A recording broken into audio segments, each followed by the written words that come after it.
Bah écoutez, on va faire vite fait une petite review, mais en vrai, y a pas grand chose à dire dans cet épisode-là. Déjà, est-ce qu'on peut dire qu'on est sur la même lignée que les deux premiers épisodes par rapport au troisième qu'on vient de voir? Oui, on est sur une lignée qui est très bonne, il y a un bon rythme, ça se regarde facilement. On sent quand même qu'on peut potentiellement monter d'un ton en maturité, aussi dans l'humour, dans la construction des épisodes, et leur écriture, en tout cas pour l'instant c'est hyper intéressant parce qu'on a plein de petits mystères. Il y a quand même un truc qui est super intéressant, c'est que, mis à part le fait qu'elle a récupéré Poussacha, du coup Liko dans cet épisode, t'as quand même l'équipage des électacleurs volants, alors le nom français je sais pas vraiment si ce sera ça, mais on verra ça plus tard, mais les électacleurs volants qui se décident enfin à dévoiler qui ils sont réellement, c'est-à-dire un groupe qui va pas forcément ressembler à un gang du ciel, à un gang de je sais pas quoi. C'est des gens gentils, du coup, qui ont été engagés d'une part par la mère de Liko, qui est forcément du coup au courant de près ou de loin de tout ce qui se passe par rapport à Liko, parce que si elle était au courant de ça, c'est forcément qu'après elle les a engagés tout de suite, et donc elle a des contacts un petit peu partout. Donc sa mère, on peut déjà imaginer que c'était soit une dresseuse connue, soit quelqu'un de très connu dans le monde Pokémon, qui a des contacts intéressants un peu partout, et en tout cas des choses pas mal.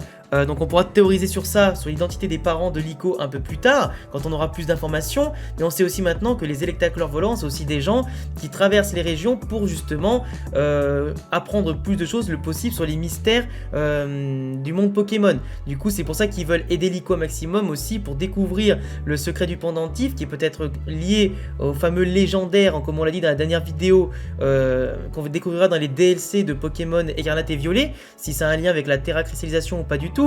Mais c'est clair que la mère de Liko, ça rajoute encore une part de mystère intéressante, parce que forcément, hein, peut-être une championne d'arène, une maître Pokémon, peut-être simplement une chercheuse, quelqu'un en tout cas de connu, hein, parce que si elle connaît les électacleurs volants, elle doit connaître aussi d'autres choses, et elle doit un peu avoir des yeux et des oreilles partout, donc c'est intéressant. Après, dans l'intensité des combats, on a vu que c'était un peu comme dans les premiers épisodes. T'as Fried qui affronte du coup Amalcio, je crois que c'est Amalcio, c'est ça son nom? Amalcio, un truc comme ça. Amalcio, qui l'affronte du coup son Malvalam avec le Pikachu capitaine. Le combat il est intéressant, il commence dans le hangar, puis après il finit comme d'habitude sur les toits. Amesio, pardon, Amesio, pas Amalcio. Amesio il commence d'abord dans le hangar, puis après sur les toits, comme si c'était un hobbit se battre sur les toits depuis le premier épisode. Donc ils s'affrontent, mais au final le combat va pas jusqu'au bout. Il y a quelques petits enchaînements par-ci par-là, mais là on a moins vu que dans les premiers épisodes. Et au final, bon après ça finit par une fuite avec le Dracofeu et tout ça. Et puis après pareil, t'avais Liko qui se battait contre l'autre meuf des explorateurs, entre Poussacha et Hermure, donc elle a pas l'avantage, mais elle arrive quand même à s'en sortir, à le faire en sorte que l'Hermure il est un petit peu déboussolé, et il les touche pas avec l'attaque feuillage ou je sais plus quoi, mais du coup au moins les combats pour l'instant sont pas encore bien foutus jusqu'au bout. On n'a pas encore de vraies expériences de combat titanesques, même si dans les premiers épisodes, ça avait l'air fluide, assez intéressant, mais ils sont pas allés jusqu'au chaos des Pokémon. Donc c'est un peu dommage. Ça, à mon avis, ce sera gardé pour les phases les plus intéressantes du scénario. Mais du coup, tu as d'un côté les électacleurs volants qui veulent résoudre tous les mystères, la mère de Liko qui est mystérieuse, tu as d'un côté le mystère du pendentif qui est actif, tu as de l'autre côté les explorateurs qui veulent aussi le pendentif, mais pas encore pour les bonnes raisons, ou du moins on sait pas encore pour quelles raisons exactement, sûrement pour le Pokémon qui est à l'intérieur, mais qu'est-ce qu'ils veulent en faire, ça on sait pas du tout. Donc pour l'instant ça se met petit à petit en place, ils vont se diriger petit à petit vers Paldea. En plus maintenant, alors t'as Roy ou Rod, ça dépend les noms en tout cas, suivant les versions, mais c'est Rod en version française, l'autre héros avec Liko qui apparaît enfin, qu'on va découvrir dans le prochain épisode, qui lui aussi aura un mystère intéressant par rapport à la mystérieuse Pokéball qu'il aura dans la main, qui rappellera un peu la GS Ball et le mystère qu'il y avait autour. Donc en tout cas, on commence quand même sur des bases de scénario, d'écriture, avec que des mystères qu'il faudra résoudre petit à petit. C'est pas comme avec Sacha où on était juste balancé dans la nature, on faisait épisode par épisode et la seule mystère qu'on avait c'était de savoir quelles étaient les aventures de Sacha par rapport au badge, est-ce qu'il allait les remporter, est-ce qu'il allait remporter la ligue ou pas du tout. Mais pour l'instant, ici, on est plus sur le mystère que sur le combat. On n'a pas de personnages qui ont des quêtes précises à part découvrir le secret du pendentif. Donc finalement, pour l'instant, on n'a pas d'histoire de ligue, de chasse au trésor, tout ça. Ça va arriver, je pense, dans les prochains épisodes. Mais ouais, après, la direction artistique est toujours aussi top. Les OST sont toujours aussi top. On a aussi quelques petites constructions d'épisodes, comme on l'a vu, par exemple, Liko qui part chercher des potions du coup au centre Pokémon. Entre temps, t'as un Pokémon qui se fait soigner. T'as tous les petits bruitages, t'as tous les petits sons, en tout cas, qui rappellent les jeux vidéo. Donc c'est super bien fait.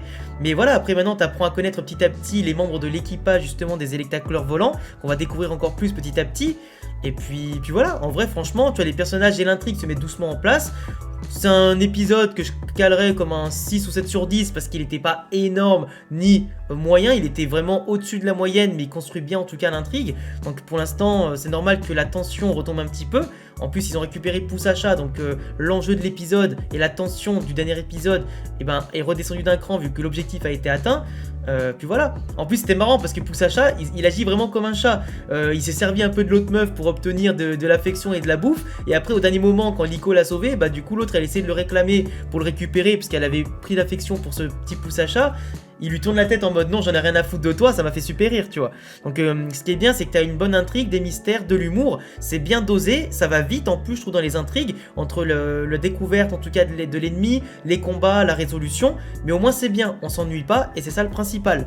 Donc en tout cas, voilà, je pense que la review, j'ai fait le tour, moi je trouve ça plutôt pas mal. 3 épisodes où je suis pas déçu. À voir, comme je l'ai dit depuis la semaine dernière, où est-ce que ça va aller au bout de 10, 15, 20 épisodes, quand les intrigues par rapport aux personnages principaux, genre est-ce que Rod il aura un but précis par rapport à Liko, est-ce que les deux vont voyager ensemble, des fois séparés en tout cas à des moments, on verra bien comment ça va se dérouler, mais beaucoup de mystères et de bonnes surprises nous attendent, donc je vous laisserai vous abonner et cocher la cloche pour pas rater les prochaines reviews analyses des prochains épisodes. Je vous laisse bien sûr aussi venir nous follow sur Twitch, il y a tous les liens en description pour pourquoi pas participer tous les dimanches soirs au visionnage des épisodes. En général c'est tous les dimanches soirs, donc c'est pour ça que je le précise, à partir de 18h30, 19h, je suis en live et d'ailleurs en ce moment je suis en stream sur Nexomon aussi, qu'on a découvert et qui est super bien, c'est un Pokémon-like sur Switch qui est en tout cas super intéressant, donc je continuerai le let's play aussi au passage, mais voilà, en tout cas essayez aussi de nous follow sur Instagram pour pas rater les futures actualités des vidéos, des streams, tout ça, je vous tiens au courant de tous les projets sur Instagram et on peut même discuter en dehors des vidéos et des streams, du coup prenez soin de vous, j'attends tous vos avis sur l'épisode dans les commentaires et à bientôt pour d'autres vidéos, ciao les frérots.